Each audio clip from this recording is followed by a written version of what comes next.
Assalamualaikum.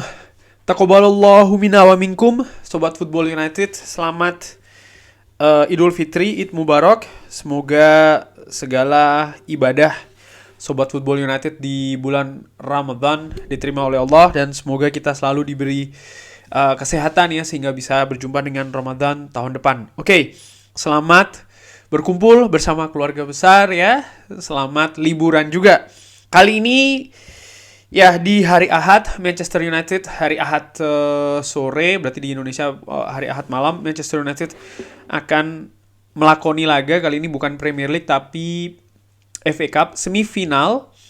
Ini akan menjadi, kalau menurut gue, satu-satunya peluang bagi Manchester United untuk bisa meraih trofi lagi. Karena kan dari Carabao sudah nih. FA ini menurut gue, ya praktis setelah Europa League tersingkir, kalah telak menghadapi Sevilla. Piala FA inilah jadi satu-satunya, karena untuk Liga menurut gua ya sudah nggak mungkin. Lawan yang akan dihadapi Brighton sendiri bukan lawan yang mudah. Ya, anak asuh dari De Zerbi ini luar biasa perjalanannya, bahkan dari akhir Februari hanya kalah sekali, yaitu adalah ketika mereka kalah tipis menghadapi Tottenham Hotspur. Selebihnya mereka hanya 2 kali seri, lainnya mereka menang. Dan yang menjadi catatan menurut gue adalah di semua partai, paling tidak dari catatan gue ya, dan banyak partai juga, mereka ini mampu mencetak gol. Artinya kinerja lini depan ya, kemampuan mereka untuk mencetak gol, ya walaupun bukan hanya dari lini depan saja, tapi paling tidak tim ini, Brighton, untuk bisa mencetak gol itu sangat baik. Dan ini harus diwaspadai oleh Manchester United, yang tentu saja lini belakangnya akan tampil pincang karena Lisandro Martinez tidak bisa bermain, Rafael Varane pun juga demikian, Harry Maguire juga tidak bisa bermain. Jadi stok center back dari Manchester United ini sangat tipis, dan bukan tidak mungkin akan ada modifikasi yang dilakukan oleh Erik ten Hag. Brighton sendiri perjalanannya musim ini sama seperti musim sebelumnya, yang menurut gue luar biasa. Khususnya balik lagi musim ini mereka berada di posisi ke-7 saat ini, dengan tetap memiliki peluang untuk bisa finish di posisi zona Eropa.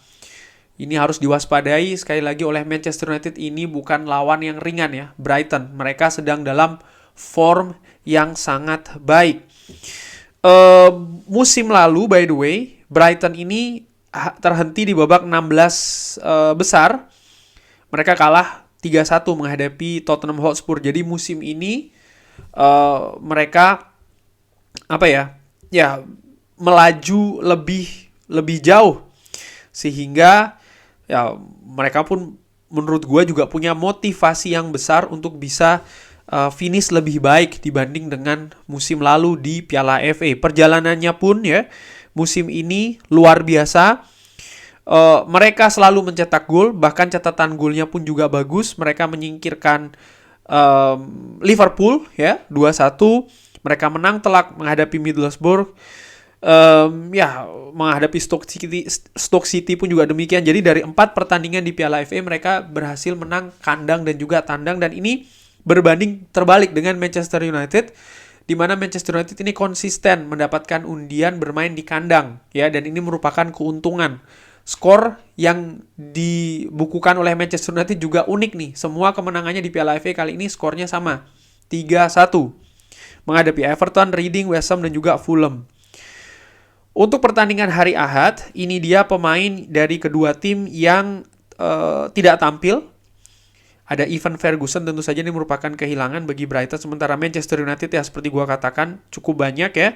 Dan ini juga ditambah tadi gue sebutkan Harry Maguire yang tidak bermain karena akumulasi.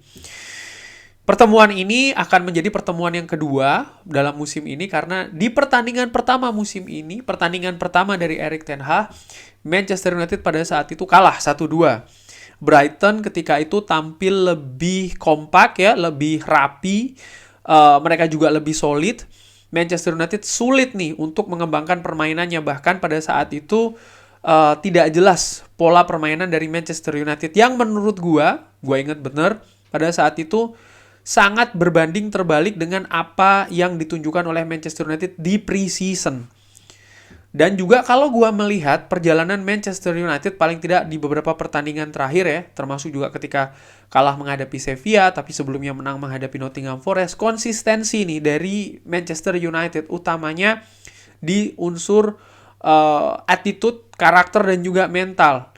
Dan dengan inkonsistennya di faktor-faktor tadi yang gue sebutkan, maka permainan Manchester United secara teknis artinya bisa bermain secara rapi, bola mengalir, bermain tajam, itu juga inkonsisten. Tentu saja di akhir kompetisi ini ya, Manchester United juga harus berhadapan dengan tantangan pemain-pemain yang absen. Tapi kali ini tidak seperti di pertandingan sebelumnya ya, di mana Bruno Fernandes absen menghadapi Sevilla, dan menurut gua efeknya sangat besar. Di pertandingan nanti Bruno Fernandes sudah bisa dimainkan. Balik lagi, ketika Manchester United kalah 1-2 di awal musim, Manchester United tampil dengan false nine pada saat itu. Dia tidak berkembang permainannya, polanya nampak kacau ya, bagaimana pengertian yang terjalin di atas lapangan pun juga tidak bagus. Gua melihat Brighton ini tim yang sangat bagus dari sisi kolektivitas. Mereka bisa bertahan dan juga menyerang secara bersama-sama, secara baik. Dan ini harus diwaspadai. Namun demikian, di partai semifinal nanti, ini turnamen ya, dan akan berlangsung di Wembley, selain sisi teknis, kembali gue tekankan, unsur non-teknis ini juga besar. Bagaimana motivasi pemain, bagaimana gue ulangin lagi, karakter ya, mana yang lebih ingin menang, mana yang bisa memijakkan kaki duluan, mengambil inisiatif di atas lapangan. Ini yang punya kemenangan, presentasi kemenangan lebih besar, punya peluang menang lebih besar. Bagaimana ngotot juga ya, memenangkan duel-duel, itu juga penting. Siapa yang lebih menang itu siapa yang lebih banyak memenangkan ya, itu punya peluang untuk bisa berjalan nantinya lanjut ke babak final.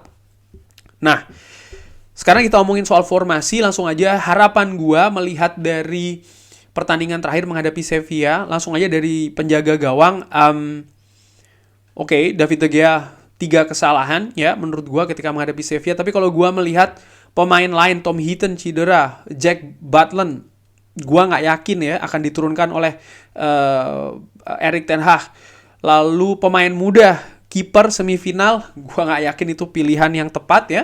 Sehingga gua harap David De Gea bisa tampil jauh lebih baik seperti biasanya David De Gea bermain. Lalu lini belakang dengan tidak tampilnya Harry Maguire, Victor Lindelof mungkin akan berduet dengan Luke Shaw. Gue harapkan akan berduet dengan Luke Shaw di lini tengah.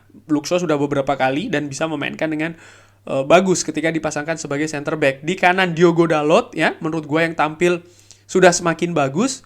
Sementara Aaron Wan-Bissaka gue melihat mulai tidak konsisten lagi nih permainannya. Sementara di kiri ya tidak punya pilihan banyak. Tyrell Malacia ditempatkan di sana ya karena Luke Shaw menurut gue bermain di center back.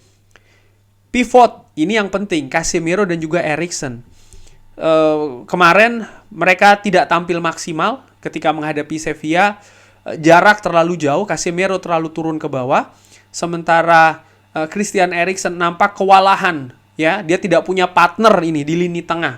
Dan ini yang gue harapkan nanti dari seorang Bruno Fernandes yang sudah bisa bermain. Supaya pekerjaan mereka di lini tengah ini bisa lebih teratur, jelas siapa harus seperti apa, tugasnya jelas sekali lagi. Dimana ini missing link inilah yang gue lihat yang terjadi di Sevilla.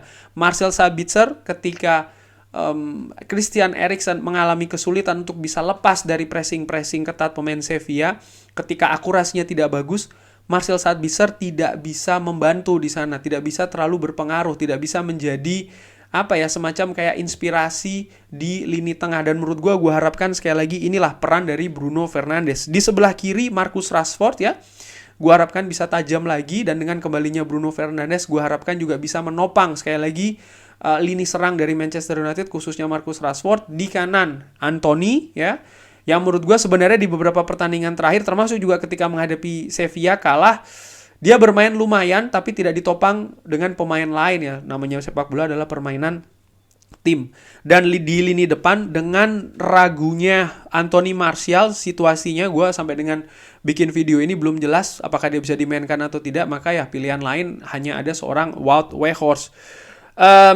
Gue berharap betul dengan seorang Bruno Fernandes yang akan tampil lagi, di mana musim ini gol, assist Bruno Fernandes dan Marcus Rashford ini adalah yang terbanyak, dan angkanya pun juga sangat telak ya dibandingkan dengan pemain lain. Big chances created, Bruno Fernandes juga sangat telak angkanya. Jadi bagaimana peran dari seorang Bruno Fernandes di big chances created, peluang-peluang yang diciptakan oleh Manchester United, kreatornya itu Bruno Fernandes sangat telak di sana. Key passes juga demikian, umpan-umpan kunci sangat telak Bruno Fernandes, sehingga sekali lagi gue harapkan Bruno Fernandes bisa memberikan warna berbeda dibandingkan ketika menghadapi Sevilla. Di samping juga ya bagaimana pemain secara kolektif, karakter, mental, motivasi harus tinggi. Gua perkirakan Manchester United akan menang tipis 1-2 menghadapi Brighton, dan gua harapkan Manchester United bisa melaju ke babak final. Tapi sebelum ke final memang harus mengatasi ujian yang menurut gue juga tidak kalah beratnya ya di Wembley nanti menghadapi Brighton. Bagaimana menurut Sobat Football United? Perkiraan skor ya, pemain siapa saja yang diharapkan akan turun, dan siapa menurut Sobat Football United yang akan menjadi kunci di permainan Manchester United nanti? Drop di kolom komen. Terima kasih sudah menyaksikan. Jangan lupa like, sholat, subscribe. Sekali lagi, taqabbalallahu minna wa minkum. Wassalamualaikum warahmatullahi wabarakatuh.